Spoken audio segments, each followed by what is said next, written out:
Kolar times Kannada ನ್ಯೂಸ್ಗೆ ಸ್ವಾಗತ. ಬಂಗಾರಪೇಟೆಯಲ್ಲಿ ಕಟ್ಟಡ ಕಾರ್ಮಿಕರ ಸಂಘದ ಹೆಸರಲ್ಲಿ ವಂಚನೆ.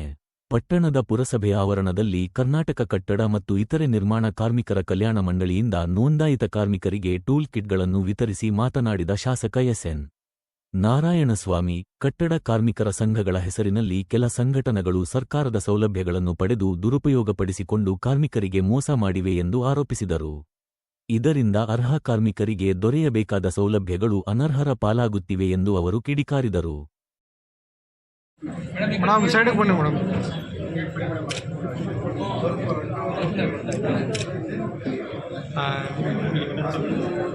ಮೇಡಮ್ ಈ ಕಡೆ ನೋಡಿ.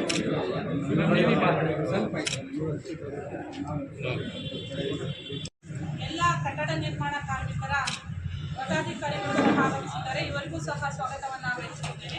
ಹಾಗೆಯೇ ಈ ಒಂದು ಕಾರ್ಯಕ್ರಮದಲ್ಲಿ ಹಾಜರಿರುವ ಈ ಒಂದು ಕಾರ್ಮಿಕ ಇಲಾಖೆಯ ವತಿಯಿಂದ ಮುಖ್ಯಮಂತ್ರಿಗಳಾಗಿರ್ತಕ್ಕಂಥ ಗೌರವಾದ ಸಿದ್ದರಾಮಣ್ಣವರು,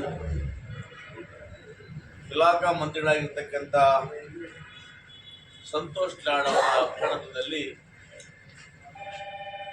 ಈ ದಿನ ಬಂಗಾರಪೇಟೆ ತಾಲೂಕಿನ ಕಾರ್ಮಿಕ ವರ್ಗದವರಿಗೆ ಆಹಾರ ಕಿಟ್ಗಳನ್ನು ವಿತರಣೆ ಮಾಡ್ತಕ್ಕಂಥ ಈ ಸರಳ ಸಮಾರಂಭದಲ್ಲಿ ಆಸೀನರಾಗಿರ್ತಕ್ಕಂಥ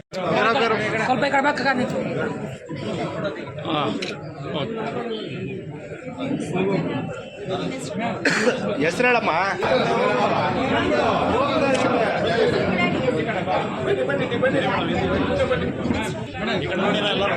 ಬ್ಯಾಗ್ ಸ್ವಲ್ಪ ಆಯ್ತು,